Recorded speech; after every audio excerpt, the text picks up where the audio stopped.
Welcome to the Mostly Pod on at Night. Mostly, I am Salem, joined by my co-host Graveyard. Hello. This is episode 69. Nice. Of our weekly All Things Horror podcast.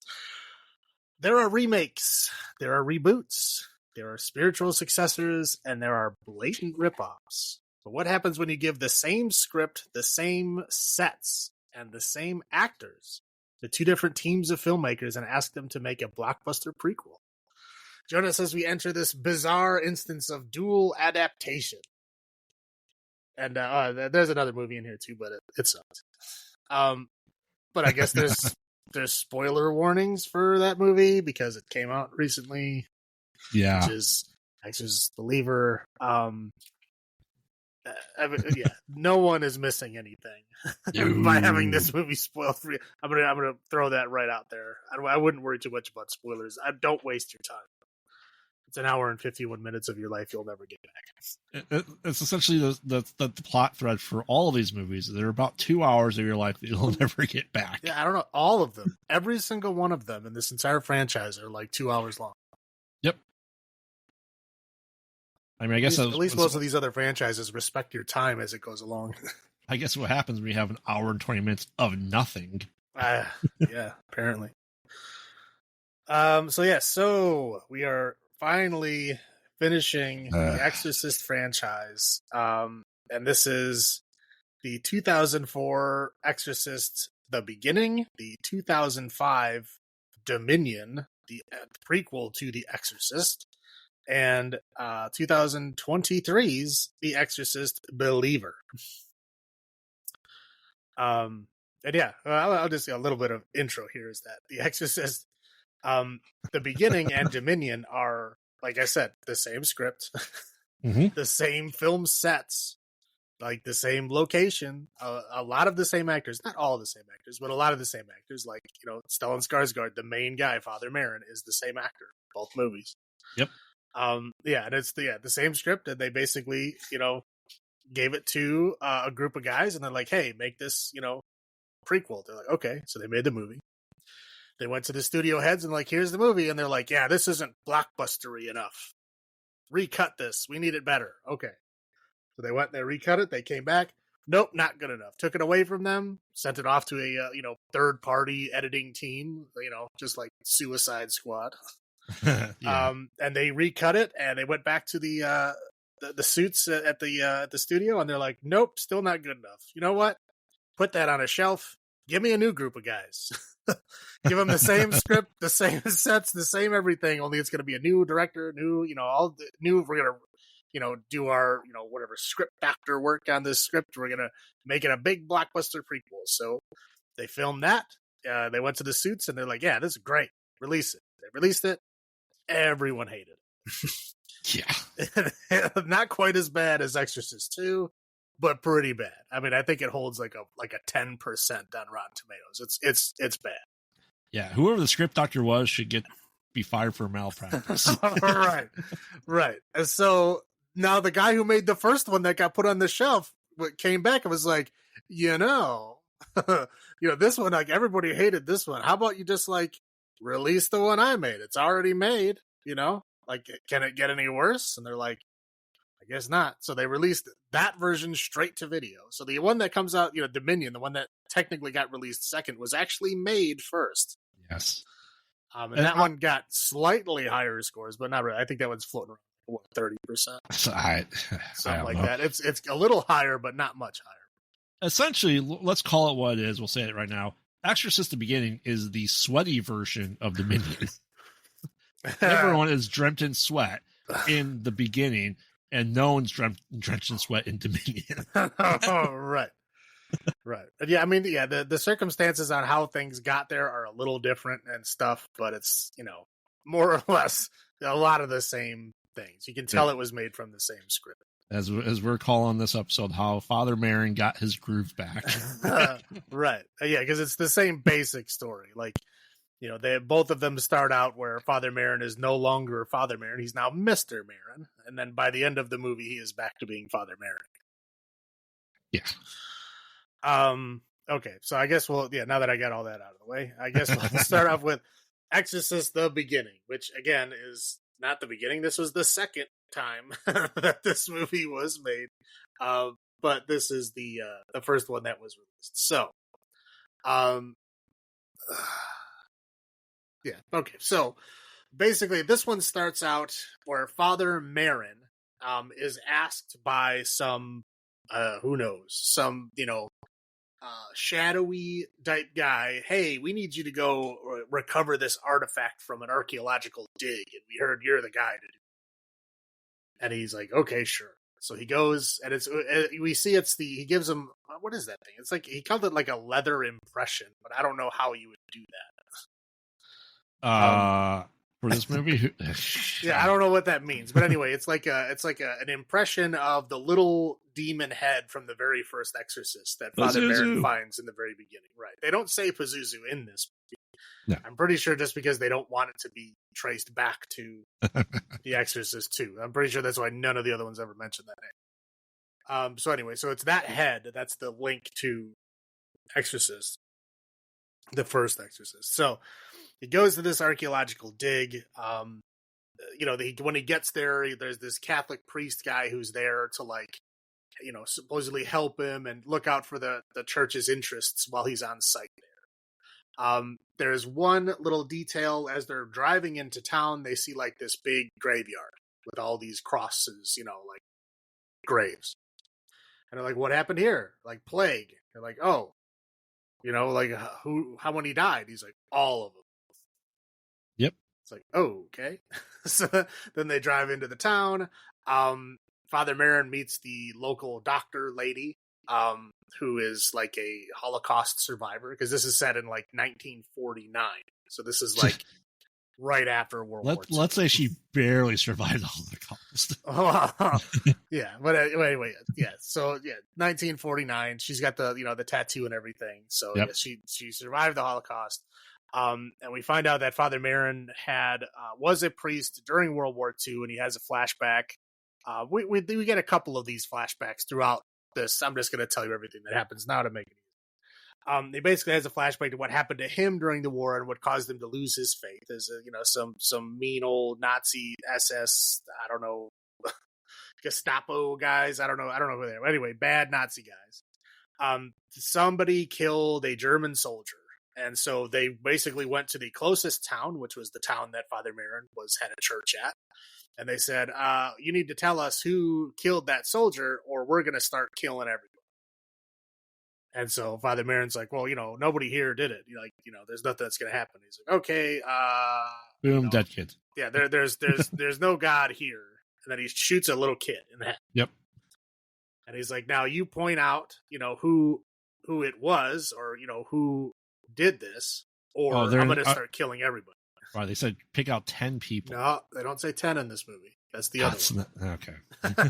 He doesn't give a number in this one. I'm assuming in the script he probably did. But in the actual scene he doesn't say it. He just says point them out. And so we see him pointing to several people. And, usually most of them are like older men. Old and sickly. Yeah. And so they're like, they shoot a bunch of older men, and then that's like basically how he lost his faith, right? That's the only thing we get at. So anyway, he gets to the archaeological dig. He meets the guy who's like the head worker guy, I guess, is that the crazy, I think he's like Australian. I don't know what he is, but he's like very drunk and very yes. Very drunk and very racist. I don't know. He's like what you picture, like, in the late 40s, what like a seedy English guy would look like. I guess. Imagine a bad Indiana Jones villain. Right. So he's like the head, like, of the workers on the site. Yeah. So he kind of, meets up with him. He goes to the site, and they found a church in the middle of this desert that was a Christian church. And they said it dates from 500 AD, which they're like, well, that's impossible because this part of the world didn't know Christianity at that time. The only like major Christian religion was the Byzantines, and the Byzantines didn't come this far. I don't think they say exactly where they are. I think they said maybe Ethiopia or something. Yeah, some Whatever. Northern Africa. Right. Yeah, something. Country. I think they said Ethiopia. I'm not 100%. But so essentially, but they're like, yeah, but the Byzantines never made it this far. So how can there be a church out here, which is the mystery? So they had uncovered the roof of this church, but they still hadn't done the rest of it because the workers are all afraid of the evil demons that live, the evil spirits that live in this church. They don't want to go any further. So Father Merrin gets there and somehow motivates them to continue working. They really don't show them refusing to work at all. They just start working. And then they say, like, look at this church is in like pristine condition. Like it looks like they built this church and then immediately buried it. Right. So they get the doors open, they go inside and they see, there's all these like statues, but instead of like, looking up to the heavens, like their statues are supposed to do, they're all like holding weapons and they're aiming down. Like they're trying to like guard against something coming up from below. Tremors. Oh. Yeah. And there's all this like, kind of allusions to like, oh, this might be where, the devil fell. This is the spot that Lucifer fell from heaven. Right. Yeah. So that's what they're kind of trying to imply with this. And then there's like the crucifix is like hanging upside down from the ceiling. Yes. Which was done at a later date, but obviously not a recent date. I don't know. It's goofy, but yeah, it looks like somebody had been there and desecrated it at some point in time. As they continue to look, they see a sarcophagus. Actually, I think this happens later, but I'm just going to say it now. He finds a sarcophagus in this one corner. He opens it up, and it's not a sarcophagus at all. It's like a stairway. He goes down this stairway all the way down, and who does he see? Oh, no, it's a statue of Pazuzu. Pazuzu! Again, is not mentioned by name. Is just the same statue. Mm-hmm. Then he finds like this altar where it like obviously like human sacrifices had happened because it was like a pit with bones in it. So they realize that this church was built over this ancient pagan site to cleanse / guard it, and then they buried it to make sure that no one would find it. At this point, They don't know why, but that is now what happened. So essentially, kind of long story short is the old guy that's like the head of the dig. He's got like something wrong with his face. He's got like these weird kind of like, I don't know, boils or something on his face. Boil / plague. Right. Say. Yeah. So he like starts getting like crazy. Like the boils start going nuts and like spewing yellow goo all over his face. And he kind of losing it. He's like trying to get drunk. He's like trying to stalk the doctor lady. He like shows up in her bed. I mean, it's like weird stuff is happening. So anyway, so he's off like trying to find liquor and trying to find drink, while the doctor lady is like trying to like seduce Father Merrin. Father Merrin eventually like kind of leaves and goes away, and then in the next morning, they find the guy dead. Not inside, just dead, like inside the church, and he's like, I don't know, it looks like he had a big hole drilled through his chest. Yeah, he's but he like can still see his spine through it. Yeah, eviscerated. Yeah, right. Yeah, he is. Yeah, in a bad way. Right, he's in bad shape. So the Christian, Catholic, priest guy is like, we got to call the soldiers. So they call the British soldiers because this place is under, British colonization at the Everything time. was at that point. Yeah, pretty much. So the soldiers all show up. They're all kind of like, oh man, we can't stand for this. These African people are killing our good English folks. So the head English like major in charge just like walks up and just shoots some random African dude in the head. Yep. Who like, I guess he's suspected of doing it or something. I don't. Well, it was the guy that saw something and he was like trying to tell them what happened. Right. He was trying to say, oh, this is what happened. And he's like, whatever, bang, just shoots him, and then everything's like, what is going on? So then now it's like a big war brewing.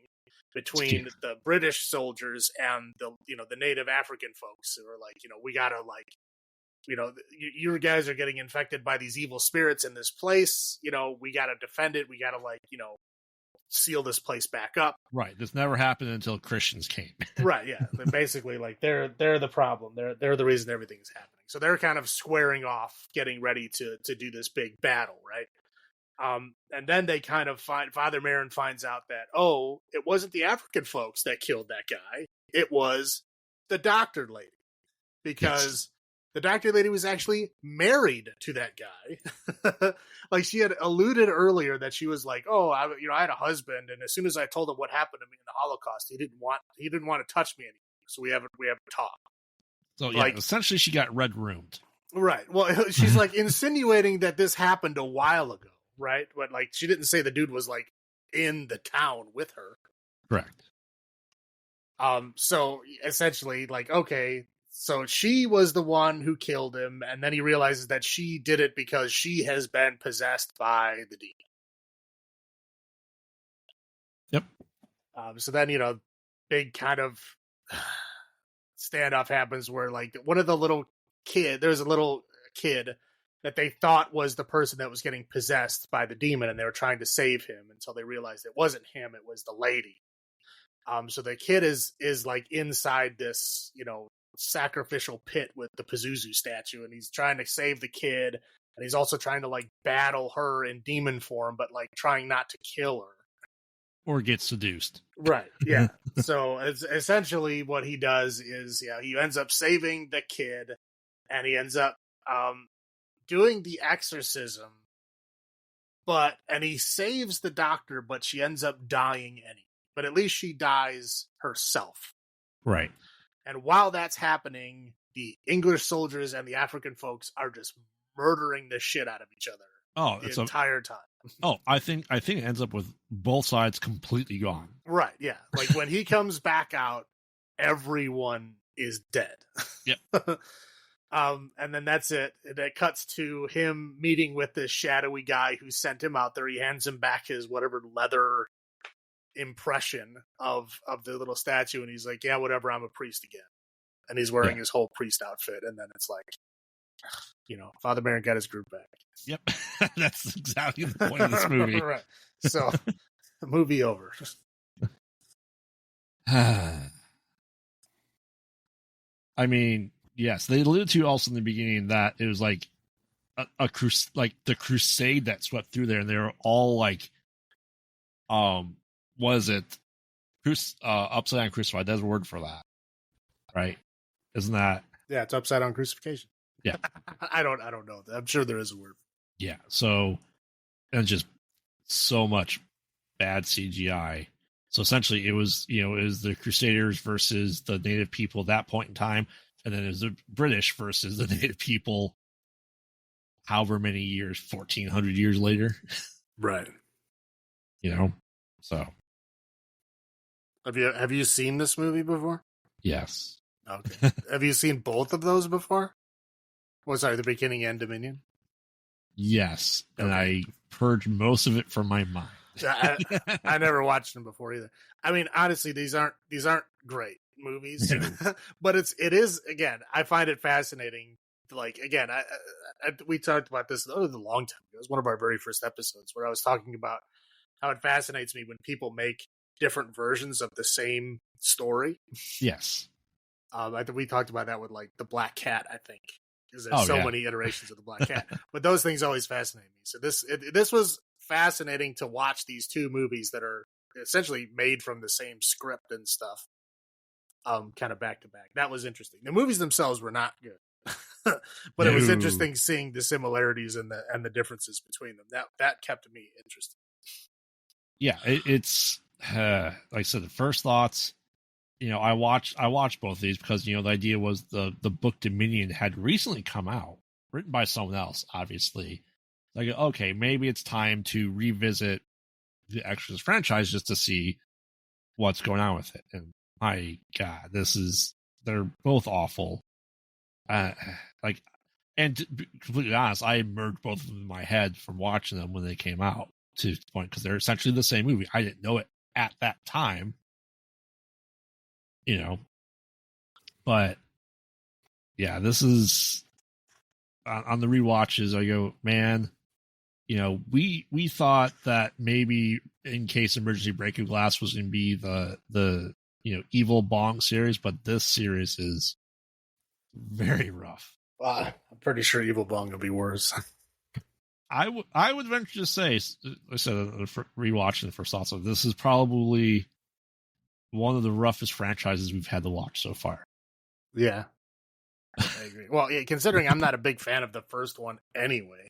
Right. So, like, watching shitty sequels to a movie I didn't particularly care for is not a good time. Yeah, I mean, what was your first thoughts on this? Did you agree this probably wasn't a necessary story? Because we got like the first 30 minutes of it from the first Exorcist was this again. Well, again, it's like they're trying to tie it back to The Exorcist, and they have the same little baby head statue, and they got the same big Pazuzu statue, but like the little baby head thing and the necklace that he found were like, he didn't seem like there was any connection to them in the first movie. He was just like, right. Oh, these are interesting. Yeah. And then the statue we found was outside. Yep. So it's like they totally like remixed it. I don't know. It's bizarre. There's very tenuous link to the first one, and I don't even know why. What's the point? Just make your own movie. Correct. It did not need to tie into the original trilogy in the least bit. Right. What are your highlights though? Highlights. There's not many. I will tell you the third one I have exactly 0. Just to warn you at a time. It's that very rare. I usually try to find at least one thing I can like, and I couldn't even do that. So this movie, Stellan Skarsgård, I think he does a good job. I mean, the story is not fantastic, but I think he's just a kind of great actor. I've never really seen him in a bad role. Right. And I think he does well in this. Again, it's kind of hard to excel in this story, but I think he does a really, really good job. He really sells it. He really does a good job. Mm-hmm. And I really like the kind of Nazi story that they had there. It was just kind of like this weird, brief, brutal story that was like very believable that someone would like probably lose their faith after something like that. Like that was rough. Oh yeah. But I thought it was done pretty well, and I think we'll get there in the second one. But I thought it was very disappointing that they like redid it worse somehow. I don't understand how, because that was supposed to be the original one. But yeah, again, this one I think was done better. Yeah. But yeah, that's it. What do you got for your high points? I agree. Skarsgård was amazing. He puts everything into it. He seems like an exasperated old archaeologist / priest. You know what I mean? He really does. He just seems tired, like he doesn't want to be there. And all that stuff. I did find it interesting that, you know, the local people essentially were going to do their own exorcism on the young boy that was there when his brother got attacked by the poor CGI hyenas. And they were essentially probably going to end with killing him. Like they were going to cleanse his spirit their way and then kill him. Was my guess of where that was going. And it's funny because they're like, "Oh, what savages!" But that's exactly what they do in every single one of these Exorcist movies. It's like as soon as they're exorcised, they kill them. Yep.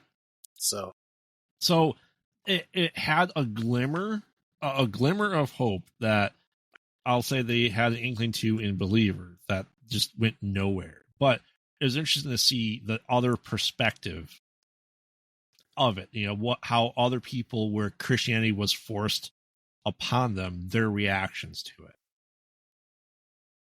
Now, is it still just a go Christianity movie? It is. But I like seeing the idea of it viewing from the outsider perspective. Yeah, at least it wasn't as heavy-handed. At least they allowed other, right? You know, like belief systems to coexist without trying to force them out. Correct, and that it had the idea of something good, the nugget of it, just a vague hint. So those are my highlights. Low points. Okay. So this is okay, point one, but there's lots of sub points to this one. And it is of course the terrible CGI. It is so bad in this movie. The sub points are just the things that I noticed that were like really bad. One is blood. The blood in this movie that they use CGI for is horribly bad. It is like atrocious. Drawn on. It's disgusting. There's scenes with birds that are like flying and stuff, and they're like existing on screen, and they are very bad. The hyenas were very bad, as you mentioned. They were extremely bad. There was a fly that was just really bad. I think there was a bunch of flies, but there's one in particular that was really stupid looking. It was like they got the perspective wrong because it was like giant looking. Yes. Whatever. It was all kinds of bad. Another point here is like is Father Merrin Indiana Jones? Yes. Because I mean, they basically were like, hey, what if we made Father Merrin Indiana Jones? Because that's exactly what they did. Mm-hmm. He's got the same like fucking hat. Yep. He's got the same attitude. I'm surprised he didn't have a whip. But he did. Okay, there's a scene where they had there's a lot of, I'm gonna warn you here, there's a lot of gun mistakes in this movie. Okay, I'll do the one that's not a gun mistake before it. The maggot baby. That thing was hilarious. There was like that stillbirth that she gave birth to that baby that had maggots all over it. It was so goofy looking. And bonus, we get a shot of it in the second movie too. The exact same maggot baby. Which I thought was funny. Anyway, okay. So there's a scene where they toss. Okay, and now this is the part that's you have to focus on here. Father Merrin did not have a gun, nor did he have any ammunition on him, because he didn't think he would need a gun, right? Yes. They toss him a double-barreled shotgun. Okay, important thing to note about a double-barreled shotgun, as the name implies, there's only 2 shots. What? Right. I mean, again, like I know you know from Evil Dead movies, he fires 2 shots, but again, it will cut away, and you hear this ridiculously super speeded up reload noise. But at least they tried. At least they understood, hey, we have to pretend like he's reloading. So like he'll shoot twice, they cut away, you hear this like a transformer sound. Yes. And then it goes back and he shoots again. At least they tried. This movie, no, he straight up fires 4 times from a double-barreled shotgun. Okay, and that's bad enough. Lots of movies make that mistake where they just like shoot endlessly from one clip. Now, the one thing I will not fucking forgive in this movie is this is 1949. Okay? British are still using the same weapons they had in World War II. I don't know how many World War II movies, documentaries, right? I mean, like literally everywhere. You could turn on the History Channel at any point in time and you will see like battle footage, right, from World War II, or like, I mean, you got Band of Brothers, you got Saving Private Ryan. These are very famous World War II stuff, right? Everybody knows what guns all the soldiers had and used. Well, maybe, I care about guns, so I know that stuff, but at least, you know what I mean? Like the basics are all there. Now, the thing that's unforgivable, the British, when they're setting up their defenses, they set up a MG42, which is a German machine gun. Mm-hmm. They're British. 1949, setting up a German MG42. Unforgivable. That would never, ever, ever happen. And the funny part is, I will bring this up again in the second movie. The second movie, they have the right gun. So the guy, it was already on set. The correct gun was on set. And this guy was like, no, use the German one. Which again, it's unforgivable to me that they specifically chose to give the British soldiers a German machine gun. The regular rifles are fine. Those are Lee Enfields. Those are correct. The machine gun is a German machine gun. Totally unforgivable. What are your low points, sir? The CG, all of it, it's atrocious. It looks like it was trying to be. I think it suffers from the early 2000s bad CG horror stuff, right? Where they have like, hey, we can make 10,000 birds. And I was like, do it. Okay. Yeah. That's when they make one bird, copy, paste, copy, Right. paste, Yes. copy, paste. Brilliant. 10,000 birds. Right. The hyenas were just laughably bad. And what the part that's really disappointing to me is the guy's practical effects of his boils were done really well. Except for the goo on his face. It ended up looking like French's mustard towards the end, but it was still better looking than all the other shit they put in this movie. Correct. Yes, that's correct. Yeah, it's the just blatant retconning of everything Father Merrin. If you're going to take the time to elaborate on what could have been easily cut out for the 2-hour first movie and make it another 2-hour movie, the statue, like, all right, are we implying that, this is that part of the movie, or does he come back 20 something years later and unbury everything again? Does he perform another exorcism, even though he's only done one? As we will discuss through this series, and we discussed through The Conjuring, not everyone can do a fucking exorcism. Well, apparently they can. Well, I don't. They say that. They definitely do say that. They say that, and they also say it in the movies where it happens. Yes. That, this should never happen. Like, again, the Warrens and The Conjuring. I can't do an exorcism. I'm not a priest, but then he does it anyway, and it works. Right. We'll see later on in this third movie. There's another one. Oh, there's multiple of them. Yeah. The last one of this episode.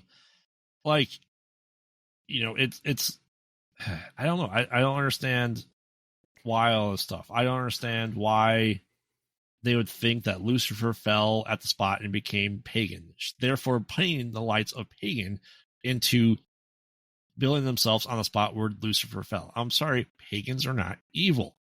Well, okay. This is a common thing in that most Christian folks believe that pagan people worshipped Satan before the Christianity came along, which again doesn't make sense because you can't have. I mean, what's the beginning part of Christianity, right? Christ. That's the whole reason that it exists. Christ, even by everyone else's standards, did not, exist until 0 AD, right? That's the whole point. Right. 0 AD. So, like, if it's BC, they don't know. They don't exist yet. You got to realize that, like, other things existed before that point. Right. And then they're saying that Pazuzu is a pagan demon, therefore Christianity can defeat it. That's not how that works. Typically. Well, yeah. Again, they don't ever explain it. But again, and I know the Christian mindset, pagan like gods are demons that work with Satan. I don't know how, but they do. So in their mythos, they are one and the same. So in this movie, just have to move forward, assuming that that even though they're pagan demons, that means that they are in league with Satan, even though, that religion didn't happen until centuries later. That doesn't matter. They only know about what's going on right now. Yeah. That shit bothers me to no end. I mean, I'm right there with you. Yeah, and it's just, it was, I think this should have been an Alan Smithy film. This one and the next one. Hell, let's make Exorcist this Believer. One, he almost was. It almost was because, they had a third party cut the film, and the guy was like, I'm going to pull out of this movie. And they're like, don't bother. We're not going to release it anyway. So they put it on the shelf. He was like, okay, whatever. He walked away. Yeah. It's awful. And that's the thing. Like, I can tolerate movies for the most part, right? And I love good cheese. This isn't even cheesy bad. This is just bad. No, there's no cheese in this. It's a bad movie. There's no cheese. There's no comedy in any way in this movie. No. It's just, like, you can see why after this one and Dominion, they're like, all right, we're waiting like 20 years before we try this again. Yeah, and then they fucked it up again. Yeah. I know. I keep ruining it before we get there. We'll get there. I know. Yeah, those are my low points. All right. So, we're sticking with the inappropriately used crucifixes. So, how many inappropriately used crucifixes out of 10 would you assign to this film? It's a hard question. Well, to me, it's hard because ever since the second one, my brain has been scrambled. I don't know what numbers mean anymore. That's the thing. Like, I know this has to go lower by the third movie, so I'm trying to gauge it off of that alone. This is easily 1. Okay. 1. No, 1.5. I'll give it 0.5 first. Skarsgård. There you go. How about you? I'll agree with you. I think that's right where it should be. Because I think a 1.5. It's a 1 film, but I give it a 0.5 because it's interesting that it was made twice. Yeah. So now we have the full name, Dominion, the prequel to The Exorcist. Released in 2005. Why don't you take it away? So it is The Exorcist at the beginning, but less sweaty, minus a couple characters. I think it'd be better off trying to just discuss the differences. Yeah. Right? It's essentially the same thing, except this time there isn't start off with a crusade massacre. In the least bit. No, but everything's still the same. There's still the same church that shouldn't be there, built over the tunnel, blah blah blah, all that stuff. Right. We still have Skarsgård as Merrin in there. He has the same guide / interpreter, but this time he's more like Christian oriented. His sons weren't attacked by hyenas. That's a different guy. Is it? The interpreter guy and the guy that runs the hotel are two different guys. Oh, it's the guy that runs the hotel that turns into a school. Yeah.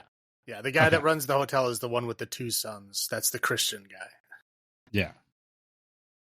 But yeah, he's the same. Yeah, so the same people are Stellan Skarsgård playing Father Merrin. He's the same. The interpreter guy that helps Father Merrin talk to the locals and stuff. He's the same. The owner of the motel is the same. His sons are not. They are 2 different child actors between the movies. And then the head British officer is the same guy. Yes. So, following the same plot points. For the most part, we have a lady doctor that was was in a camp as during World War II. Her backstory is nowhere near as violent and sad as the first one. Mm-hmm. They really changed her character. She was there. There was not, I would say, not even a love story or even potential interest there. Yeah, and it was kind of like hey, you're a single attractive man I might be interested in. And she was like, oh, you used to be a priest? He's like, yep. And then it just ended. Yes. It just stopped right there. She did she didn't really ask, are you still a priest? No, it's not that. Right. She just was like, I got it. Yeah. We still have a priest come down there that he's going to be, helping work with locals. He wants to start a school, and it's the hotel manager's sons, and they're going there because they're afraid of what Jesus may do to them. Oh, I forgot that whole subplot in the first movie. The Christian guy, remember I told you about the graveyard? Yeah. In the beginning, there was a whole subplot where he was down there to check on it because I guess the church had gone down there before to undo this thing, and they all got possessed and killed. And so then they, faked all their deaths and put fake graves there. Right. To show, it was a plague that killed everybody, not evil demons. That was the whole reason why he was there. Sorry, it's just an aside. It doesn't really matter in the grand scheme. Right, and they're confused because, wait, you burn your dead, so why are there tombstones everywhere? You burn your dead, you don't bury them. Right. Yeah. So anyway, he's going there to school just because they're afraid of the demons that Christianity brought to them. While they're digging, they start to uncover like this building is pristine. They must have buried it right away, because being buried for hundreds of years would make a building completely pristine, regardless of sand or time. Well, I mean, I think that just mean like oxidation and like wind erosion, and maybe weather and all that. I think that's what they're talking about. It's in better shape than it should be. Yes. And this time, instead of one of the young boys getting attacked by a hyena and being injured, I'll call him Opie, for lack of a better word. Chiche? Chiche? Chiche? Yeah. You can't call Opie Chiche. His name's Chiche. They say that fucking name like a million times, and it sounds dumber every time they say it. Chiche? Yes. Chiche? And they're like, stop. Oh, you can't talk to him because he's disfigured. People don't like him. He has to beg for water and food, and Merrin leaves him out stuff. And I'm gonna say every time we see Chiche out in the desert is clearly a guy in front of a green screen. Yeah. He's very blatantly put over the scenery there. Yeah, poor Chiche. And I think eventually go through this plot point is he collapses, and like the doctor starts like fixing him, like breaking his bones to help set bones, stuff like that. And miraculously, within like a day or two, he's like all healed up and everything's working. He's able to speak English a little bit. Like, this should have taken weeks, not days. It's going to take more than weeks too. Let's face it. Like, this is 1949. Well, okay, yeah, because the leg that he couldn't walk on one of his legs, and it was like super skinny and atrophy. So right. Like, yeah, you could re-break the bones so that they can now hold weight, but you still got to like work out that leg. You know what I mean? It's right. going to take years. And like he was like, boom, leg fixed, 2 days. Yes, and they're like, that's interesting. Like, no, that's obviously impossible. Correct. Yes. So anyway, they uncover the church. They find the same sarcophagus, which really bad CG snake that's there. Yep. Correct me if I'm wrong, we don't see the Pazuzu statue at all in this one. Oh yeah, no, we do. Do we? What do you think he was floating around in front of when he was flying around? Oh yeah, but okay, you're correct. I forgot about that. Anyway, they start seeing stuff that happens. They uncover this within like a day. Like, they're gonna work double shifts, and then like a day later, the entire temple, his church is uncovered. Yeah, just like immediate. It's like, okay, where are the backhoes? Like, there's no way like 20 dudes did that. Right. And they're like, how do we get in? And the guy just pushes the door open. Oh, yeah, okay. No sand on the inside, despite the door having many holes in it. Zero sand. And like a good 6-inch gap in the middle of the doors. Yes. So essentially the same thing. They see, human sacrifices. All that is the same. I don't think they said this time is where Lucifer fell. It's just a church on top of a pagan. Well, they talked about like it was pointing down, guarding something, but they kind of more alluded like it was guarding the pagan stuff, right? Not Lucifer. The other one they like specifically said Lucifer. Yeah. So anyway, the locals they're starting to get a little uneasy. Is this when they start? I don't think this is when they start shooting them yet. No, not yet. Okay. They're like, hey, we need to have the British come to guard it from grave robbers. Right. This is the difference. It wasn't due to like a potential uprising this time. It was more to grave robbers. So anyway, to British guys like, hey, why don't we take stuff from it? Yeah. Hey, we're supposed to stop grave robbers. Why don't we just rob this grave we're guarding? Right. Genius move, guys. Yeah. Yes. So yeah, they do it and they get attacked, and they find, inside there, like, one is crucified upside down, the other one is head detached on a platter to signify John the Baptist, they said. Yeah. Which was kind of weird, but okay. I think that, I'm not. Yeah. I'm not all super keen up on my Christian ideography, but I'm pretty sure that's how John the Baptist died and was he was presented. definitely decapitated. Yeah, I think he was decapitated. His head was put on a platter and served to the person who ordered his execution. I believe that's what it was trying to infer. It is, but that's a weird way to kill someone to follow John the Baptist. Yeah, well, I mean, crucifixion is a weird, horrible way to kill somebody, too. It takes a long time, and it hurts a lot. Yeah. Yeah, so anyway, that's kind of going on there. We do get the flashback to the not-so-German officers. Yeah, like I said, that was the one thing I don't understand, is, like, this movie was supposedly made first and better, but, like, German guy in this movie has a very American accent. Oh, and the other one, he had a German accent, at least. Yes. And this one is much longer, but I think it's less ominous because, one, he has an American accent, and two, he's not shooting kids, he's just shooting people. Yeah. There's no kids to be seen. Like in the first one, he was murdering children, which is, arguably worse, right? Oh, yeah. So. Yeah, and, Merrin's like, shoot me. No. And he gets a gun and was going to shoot himself. Different part in this movie, right? Well, that happens later on. I'm saying I was doing all the flashback stuff. Well, I'm going to say that is the flashback that the demon says, how would you have done it differently? Like, what can I give you that, to leave me alone? Change the past. Yeah. Right. Yeah. He was going to let him change the past. And then that's when that happened. Like, which arguably, as we all know, a priest committed suicide would be, no, your damnation. Well, yeah, suicide in general. Yeah. You're damned. That's a thing that sucks. Like if a priest commits suicide, they can't even be buried on holy ground. Correct. Like they have to be buried somewhere else, which sucks. Yes. Yeah. So anyway, there's stuff like that. People are like, oh man, it must have been the locals that killed these guys. And then during a part of that, more kids show up to the church school. Like, we're really afraid. And then a couple warriors show up and, kill a couple of kids. One of them being one of the two sons. Right.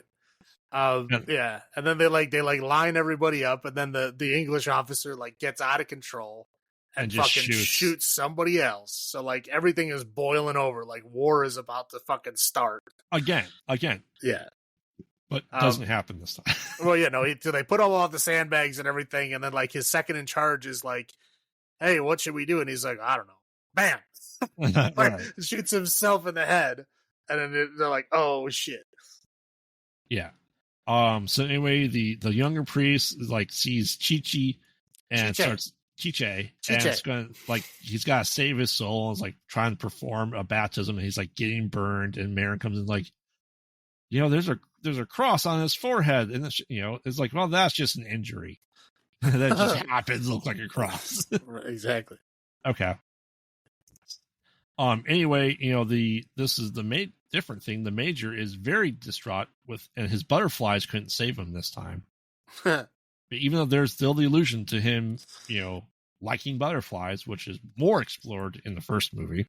Yeah. Well, in this one, he had one in his hand when he shot himself. Yes, and then he shoots himself. Yeah. Essentially, the elders start painting up for war. You have to bury this church. There's it's ready to go on.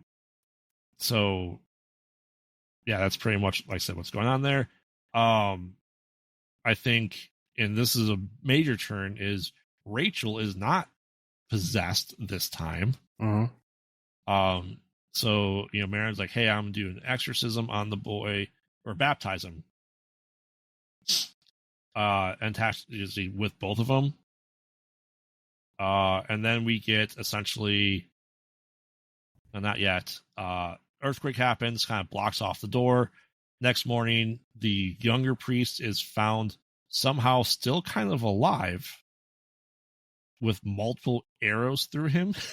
Well, yeah, because he tried to baptize him and he couldn't, and then they all went to the Pazuzu statue, and they got trapped down there. So it was the doctor lady, Chiche, and the priest.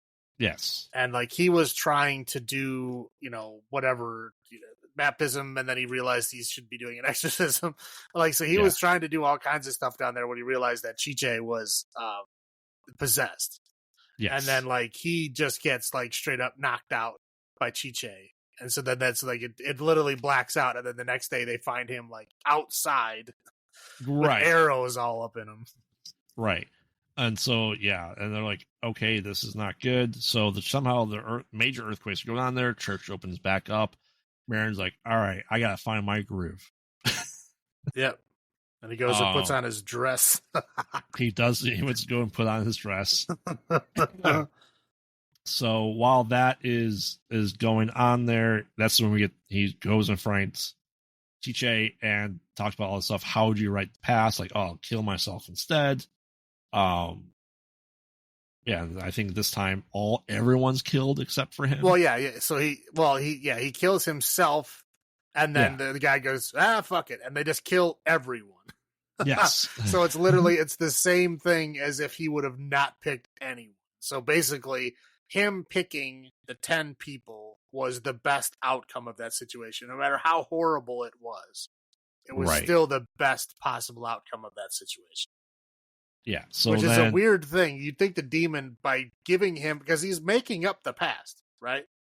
You can make it be whatever you want to be. The demon still had to be like, you fucked up either way.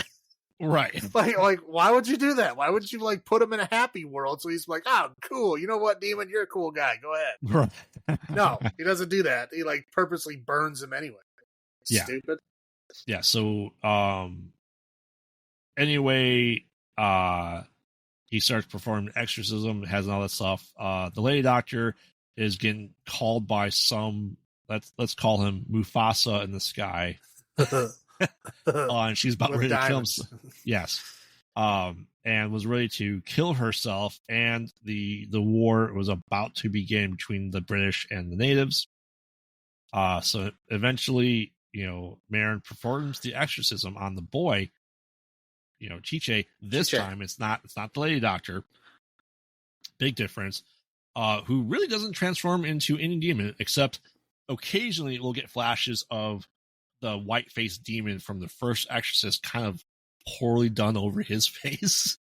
Yeah, I don't know what was going on with that. Once again, Pazuzu. So anyway, he does the exorcism, and Chiche is, kind of okay. The massacre does not happen. The doctor does not die, and Chiche somehow has a full head of hair by the end. Well, he just took off his bald cap. Oh, okay. For some reason, the demon preferred a bald cap. I don't know why. End of the movie. So lots of people left alive this time. Yep. And Father Merrin has his groove back. So what are your high points? Skarsgård. Yep.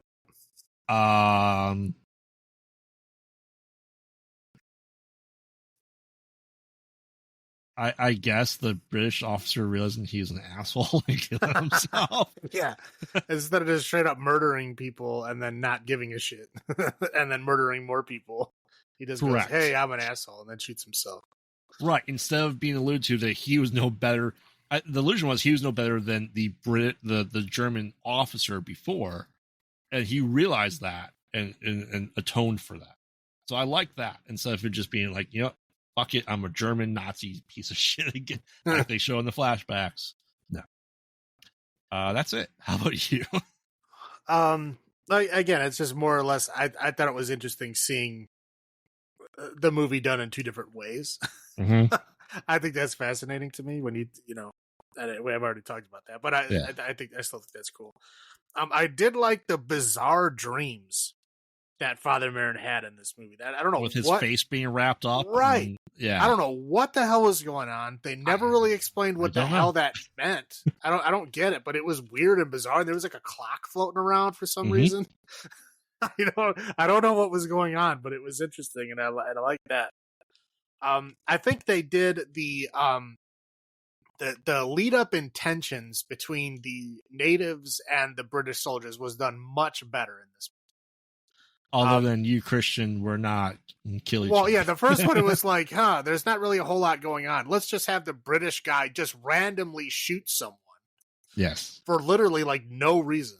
And then that starts the whole war. And then again, it's like, and then it just escalates out of control. This one, it's like, there's a back and forth. You know, they're both trying to like talk each other down. They're both giving each other like, hey, you know, do this and we won't have to fight. And, you know, again, it was more realistic, you know, the lead up to like where it ended up. I thought was much better done in this one. And of course, when they're setting up their machine guns, the British have the Bren machine gun, which is the correct machine gun that the British should have at this time. No MG42 to be seen. What? What do you got for low points? The movie? Once again, bad CGI hyenas. Yep. Chiche clearly he's not even next to the rock that he's standing next to. Like he is like post shot in the movie. They're like, Chiche, yeah, we have this guy and like, you know, who knows, Australia, we'll just have him go in front of a green screen. He'll just put him in post, right? Sure. Yeah, I was like, hey, Chiche, sit on this rock. Okay, great. I'm going to take a picture of you. Okay, great. Now float that shit around the screen. Right. Like, okay, that looks stupid. I will say this for being an extras movie, the possession was weak as shit. Like he doesn't even have like face makeup on. He's just that's I literally have that on my list too. Like just lame demon. Like that. I was like saying, this guy's lame. Like nothing interesting is happening here.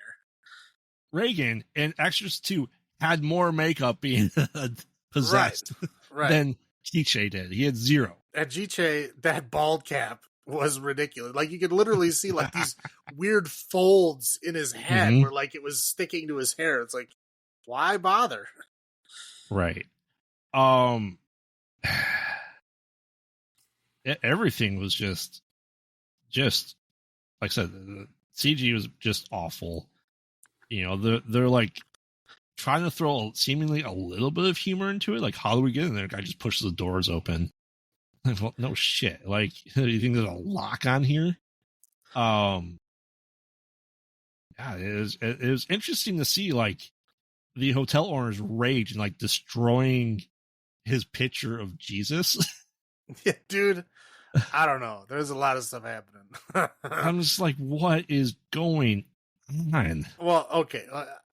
That I understand is because he was trying to conform to the British colonizers by becoming Christian and making sure his sons were Christian. And he was very, very forward and open about that. Yeah. Like as soon as he saw white folks, he was like, I'm a Christian and so are my kids. Like he literally was like out there with it. And so like, and then like this white priest was in town. He's like, my kids are going to learn from you. Like, you know, we're going to learn to do things the British way. Right. And then they get fucking murdered. Right. So like all that shit that he did, the kind of, I don't want to call selling, but you know what I mean? Like he was trying really hard to fit in and it didn't matter. And he lost his children anyway to his own people that were angry because he did. Correct. And so, that's why I can see him going, fuck this. Right. And you know, the guy that he had from the first one, I think he had a lot more screen time in the first one than this one. I thought he was good at it. So that was a shame. And the distinct lack of German accents on the German soldiers. The first one he's like, oh, God's not here today. Like very German, right? And this one he's like, God's not here today. I mean, like hey, God's not here today. I'm walking here. Yeah, I know. It was like he almost had like a Texas accent. I'm like, what the fuck kind of German is Texas accent? Yep, right. And I didn't think I'd miss the sweaty atmosphere, but my God, they're in the desert. You're gonna be sweating. Your shirt is not gonna be that dry. Maybe it's winter. Maybe. And once again, just kind of the retconning of everything again. As previously stated with the first one, it's stupid, it is unnecessary, That's why. How about you? Yeah, so a lot of the same points. I mean, one, the Nazi retcon, I think that it didn't have as much punch as the original did. I didn't think it was good. Like, again, the accents were very bad. Yeah, the CGI, you already mentioned the snake. I mean, there's that one scene where, like, the cow is eating the hyena. It's like, you could have taken a kid out of, like, fucking Photoshop class. They could have done a better job than that. Like, it was bad. We have the same maggot baby, like literally the same cut footage from the other movie is hacked into this one. Yeah, it's like about Chiche and his terrible bald cap and just being lame overall. And like he's like obviously fucking supernatural. He's like flying around and shit. And like Father Merrin is like, is he a demon? Like, dude, there's obviously some shit happening here. Okay, we're obviously beyond, the normal realm of possibility. Just like you gotta fall in line here, buddy. Yeah. But that's all I got. So how many inappropriately used crucifixes out of 10 would you give Dominion, the prequel to The Exorcist? This movie, I'm trying to determine if this movie was worse, the same. I don't know. It's because I watch them like right in a row. I feel this one is worse, so I will give this one. Really? Okay. Yeah. How about you? I thought this one was better, so I'm going to give it a 2. A 2 inappropriately used crucifixes out of 10. Yeah. I've seen these twice now. Yeah, and so now three times too many. Now this brings us to the crown jewel of the Exorcist franchise so far, I believe, is the Exorcist Believer, heralding the return of Ellen Burstyn from the very first movie, coming back for this movie. Poor woman. She's got to be like 100 years old. I don't know how old she is, but it's not acting age. I'll tell you that. Yeah, so Believer just came out, I don't know, a week ago, 2 weeks ago? It came out, like so we discussed before, it came out within 16 days of being released in theaters. Yeah, so it came out in theaters less than a month ago, and we've already watched it at home. Yes. Because it's available to watch it.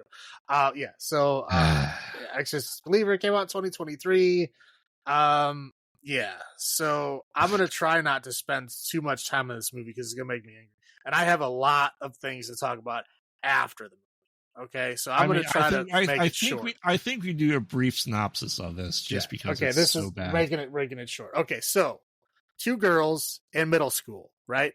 Yep. Both have basically helicopter parents, right? Yeah. So they go off in the woods to do who knows, they were trying to hypnotize each other or some shit. I don't know what the hell they were trying to call the spirit of the girl's mother who died in a Haitian earthquake and then giving birth, essentially, right, 13 years ago, so 2010, right? Well, whatever.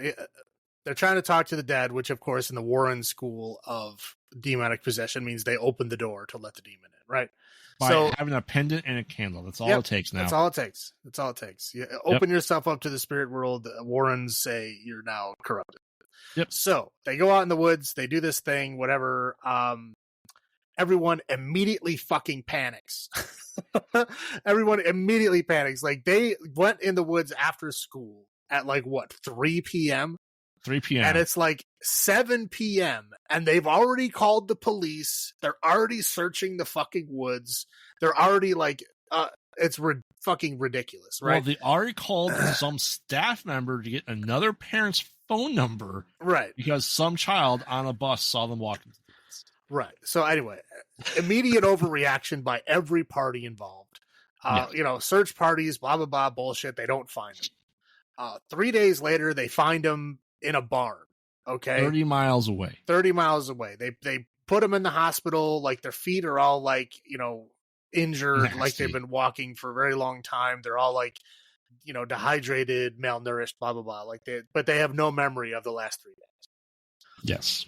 So they're like, oh well, that's weird. They got a bunch of weird injuries and marks and stuff, but they seem healthy enough. Go ahead and go home.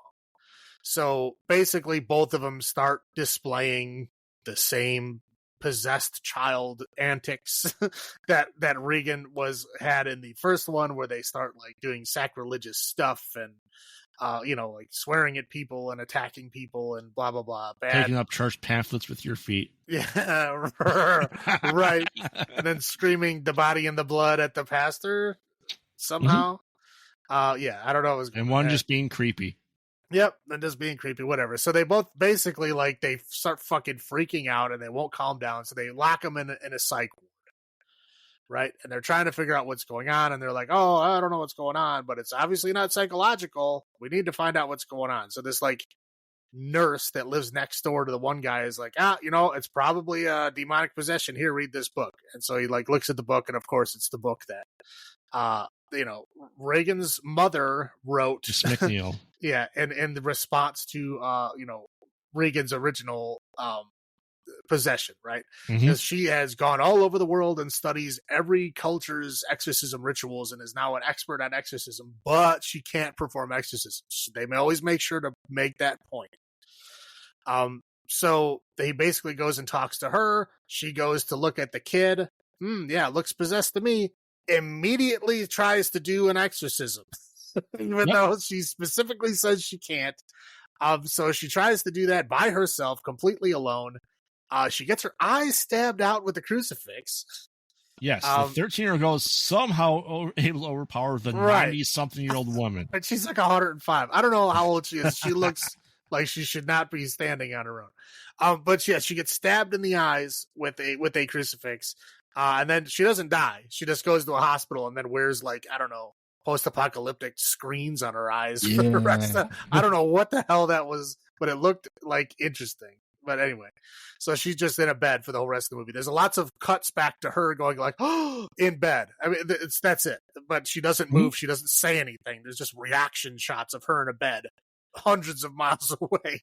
I don't know why they keep sticking it in there. Probably because it's Ellen Burstyn and they want to get their money's worth. So anyway, they realize that, okay, that kid's out of control. Put her in a psych ward, right?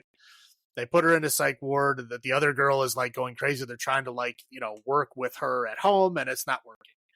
So they decide, hey, you know what we got to do? We got to do an exorcism. There's no other way to do this. So they basically go out and they find like what is it? Three different religions exorcism team, Catholic, and Baptist. Well, it's Pentecostal, Baptist, Catholic, and then what, Haitian? I don't know. Haitian voodoo. Yeah, like whatever that. I don't know what that is, but I'm sorry. Ex-oncologist of Haitian. Right. Yeah. So so we have like 4 different groups of people trying to do an exorcism at the same time. So they basically like bolt 2 chairs to the floor back to back. They put the girls in the chair. They draw like a fancy circle around them, like, oh, this is a circle of protection. Make sure you never touch the children. And so then like the Catholic priest is like, the church said we can't do an exorcism, so I'm out. Peace. Yeah, so that the lady that was gonna be a nun but wasn't a nun decides, you know what, I'm gonna do the exorcism myself. She starts doing the exorcism. Jesus. Yeah, she starts doing the exorcism, and the demon's like, "Hey, didn't you have an abortion?" She starts crying, and she's out. Right. So then the Pentecostal the Baptist pastor guy steps in, and he just fails. Like they just ignore him. They start pouring like, I don't know, whatever, flower juice all over him or some shit. I don't know what the hell the Haitian people were doing. It was essentially holy water that was supposed to purify them and got clucked into a bowl to then get dumped into the sewer later on. Right. So I thought for sure, therefore possessing everyone in the neighborhood. Right. Yeah, I was gonna say I thought for sure when he dumped it in the sewer, it was gonna like go back into him somehow or some weird shit. Anyway, so yeah, they're doing that stuff and they're fighting the demons, and it's not really working. They're not making any progress. The Catholic priest decides, hey, I'm gonna come in and do this all myself, and everyone steps aside and was like, yay, Catholic priest is our hero. Catholic priest goes up, touches the girls, immediately gets his neck snapped all the way around. Yep. And falls down dead. Nobody cares. Nobody cares that he's dead. They have a scene like later on in the movie where the one pastor guy is like putting his hand on him, like, oh, sorry, man. No one else gives a shit. He's just dead. Everyone else is just like, whatever. Move on to the next. Yep. So they basically then, the demons are like, oh, you have to choose one of us.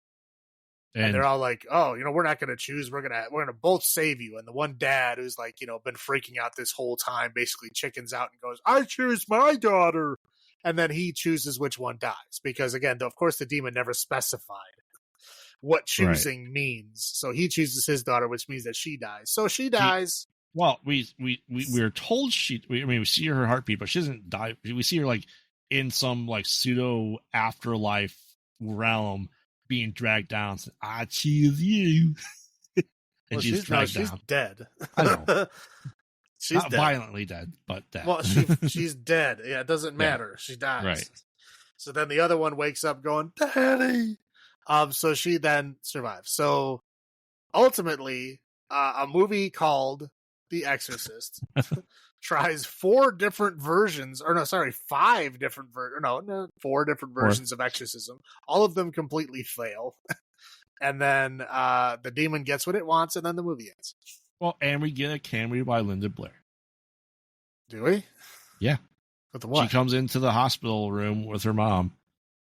Was that an end credits scene? Yeah, it was. Oh, I did not. Here, Mom. I did not. As soon as those credits hit, I shut it immediately off. Yes. So briefly out of focus, Linda Blair. I'm here, Mom. And the movie. Yeah, no, I did not watch that shit. You're lucky. So yeah.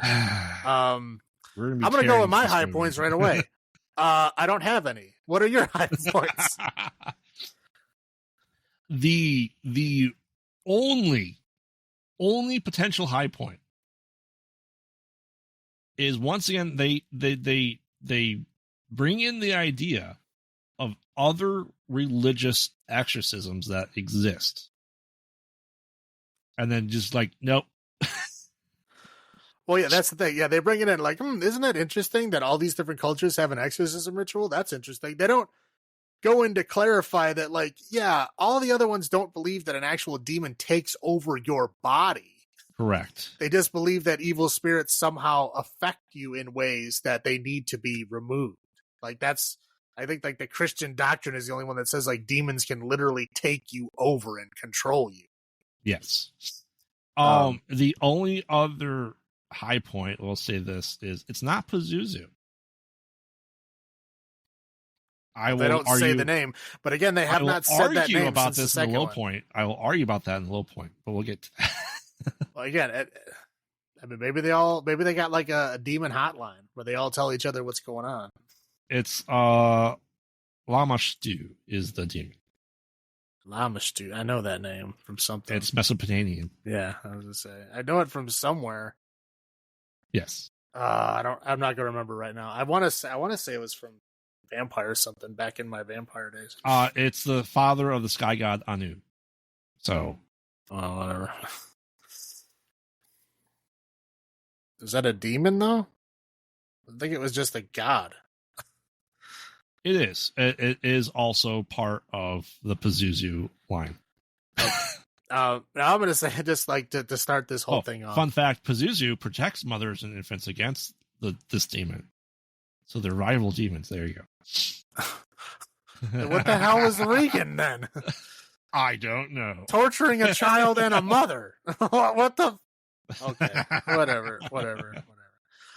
So I want to say, like, this movie really felt like an advertisement for like devolving scientifically. Mm-hmm. Like, this movie literally goes out of its way to tell you that every like scientific or logic based thing that you believe is wrong. And that you need to go back to the old ways. Like, again, the one dad is an atheist, and of course he becomes a fucking believer because it's a demon, so I have to believe in order to fix her, blah blah blah, right? And they're saying like, oh yeah, like medicine can't help you, psychology can't help you. You need to go to the old school religion to get help. They're the only people that can do anything about it. Like, and literally anyone that tries to like approach it logically or approach it scientifically is immediately like outed as an idiot. Yep. And it is, oh my God, it's ridiculous. Roll into it. I'm sorry. The parents are assholes. All of them. The dad of the one girl, and then the parents of the other girl. They're just, just assholes. I mean, the dad is already kicking over fucking garbage cans a couple hours into the missing thing. He's trying to start a fight with the other dad. Yep.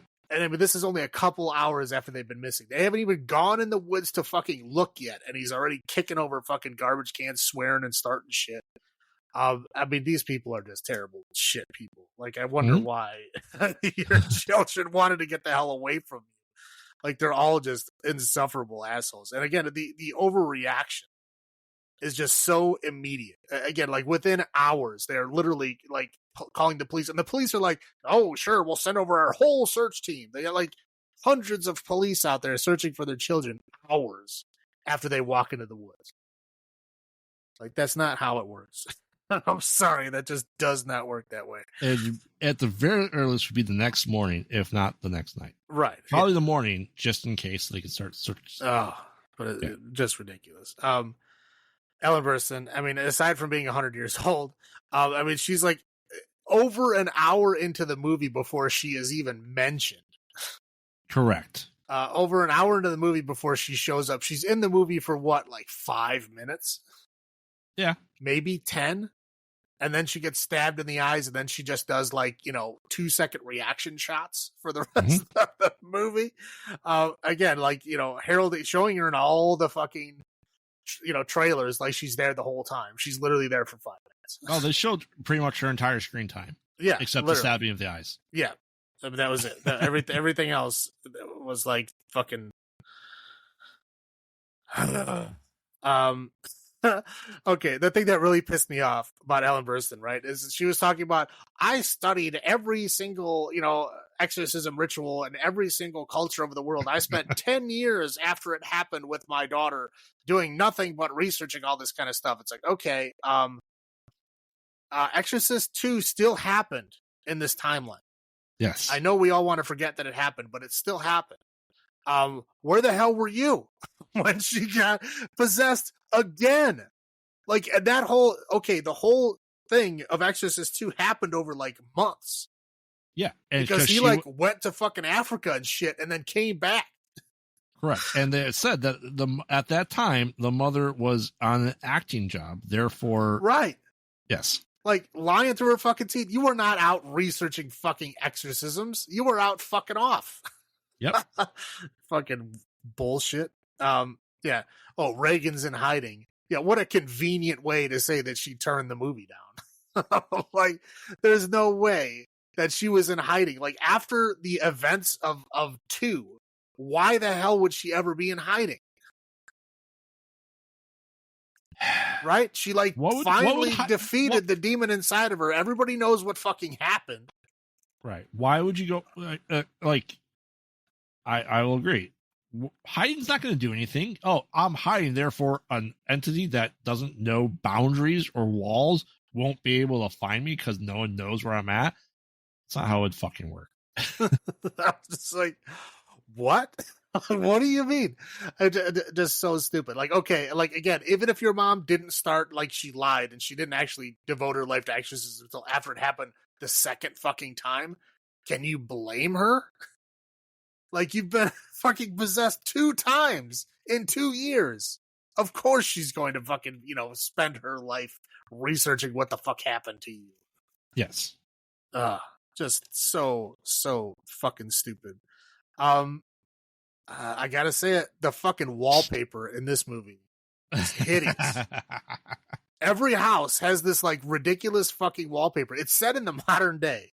And this wallpaper looks like it came out in 1965. In every single house. It is like the ugliest shit in 1965, and they plastered it all over every house. It's like the wallpaper from the Warrens' house. Oh my god, it was so bad. I got other ones here that I was so upset when I wrote it I can't even read my writing. But yeah, just overall, I really did not like the whole presentation of the religion is great, science can't help you. It's like it's basically hearkening back to the whole, Conjuring. Yep. The Warrens are the only one that know what's really going on. The Warrens are the only one that's going to help you, which is horse shit. Yes. But yeah, it's just like another, movie made in the Warren school of demonic possession. Yep. I'm done ranting. What do you got? You want me to get my low points? Go for it. All right. The reason why I know it was a different demon is because I'm like, are they really going back to the fucking Pazuzu well again? I'm like, please tell me no. Because you'd lead up to it going, hey, the girls go, we know you. We know about Reagan. We know where Reagan is. Cool. So you'd think, therefore, there's still some connection between Pazuzu and Reagan, right? To the point where they're carving Reagan's name in the wood and we know who you are. Nope. Different demon. So what? They're in a network. They can do whatever they want, because if one demon can possess it, why wouldn't you get multiple demons? Why couldn't you have Legion inside these fucking girls? Like, if, oh, I know who you are. Great. So it has to be something that, she would know.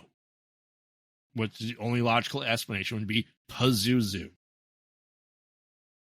For being an expert into everything there is and seeing, supposedly witnessing other exorcisms, hey, I'm going to go into this room as a frail 90-something plus year old woman to a girl not tied down in any way, shape, or form.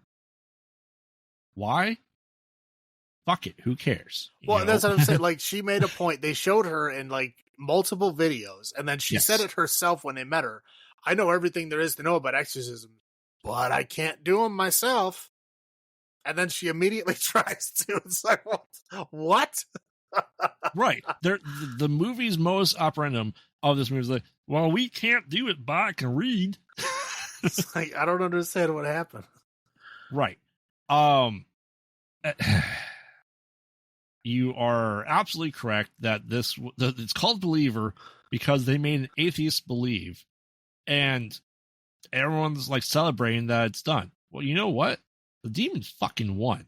Yeah, again, like nothing good happened here. The demon got exactly what it wanted. Like they followed the demon's directions, and then that's what happened. Like, no, there's no heroes. Like nobody did anything to save anyone. Correct. I think one of the things that you wrote down, because we know we discussed this, was, all right, so when the next door neighbor goes, hey, when my sister got cancer and she survived, we had to look outside the religion. And this ex-oncologist, exorcism, voodoo priestess had an entire team cleansing the fucking house. And yet comes to an exorcism, I'll do it by myself. Right, yeah. Where's your team? Where's your team? Yeah, where's the team that was there earlier? Right. Oh, you need a team to cleanse a house, but you need one person to do an exorcism? No. Stupid. Absolutely garbage. And I watched this with the wife, and she talked about, as we discussed before, the idea of the Amber Alert. And that's if taken, right? So if it was an Amber Alert that someone thought they were taken, yes, the police would be into that action. Right, but like I said, literally there was no evidence of that. They found movies of them walking hand in hand, obviously not under stress, walking into the woods. Right. So like, yeah, I mean, would there be people looking in the woods for them? Sure, but like not within hours. No. Like, come on. They don't even have a chance to come home yet. Okay. It is 2023. If you are a single parent, and your kid's going to be home before you, say, hey, text me when you're leaving school.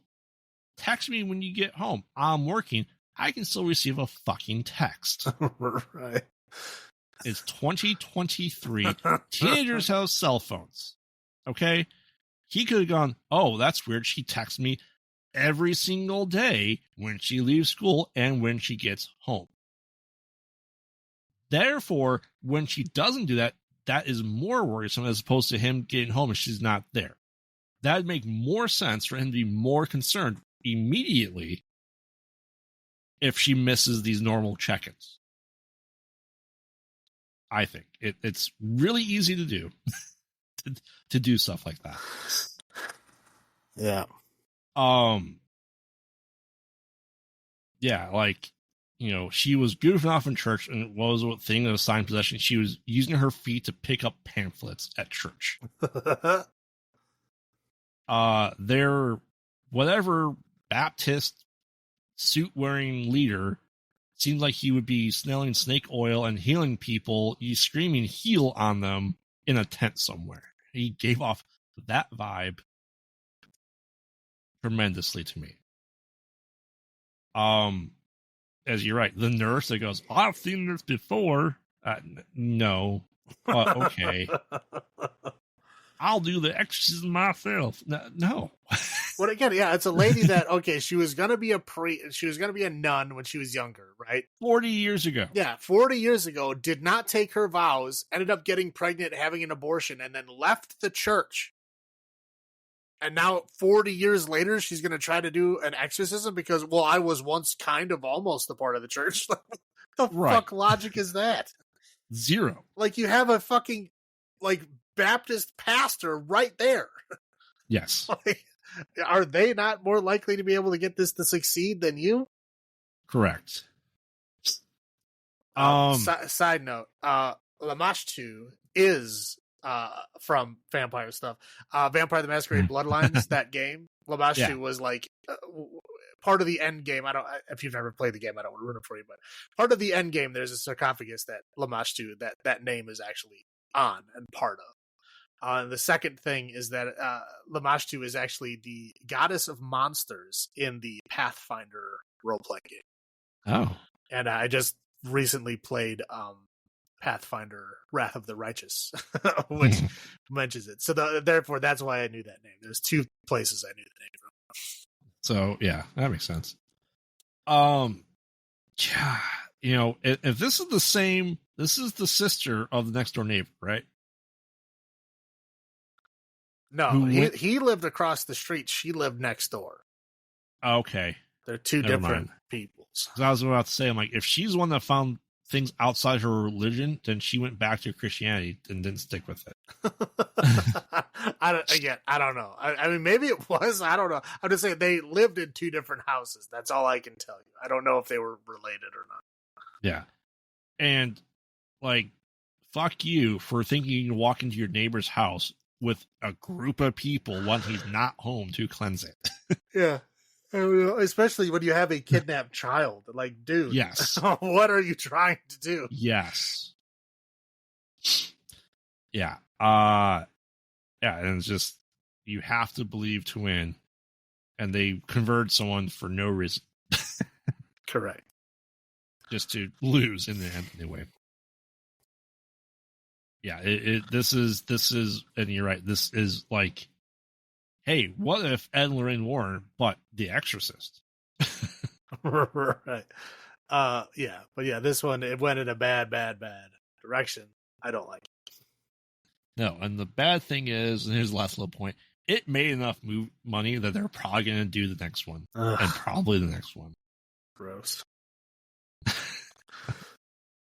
Those are my low points. This movie was fucking awful.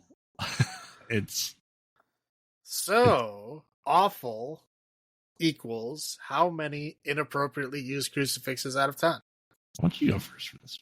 I want to hear. Oh, I have to go first? I went first the last two.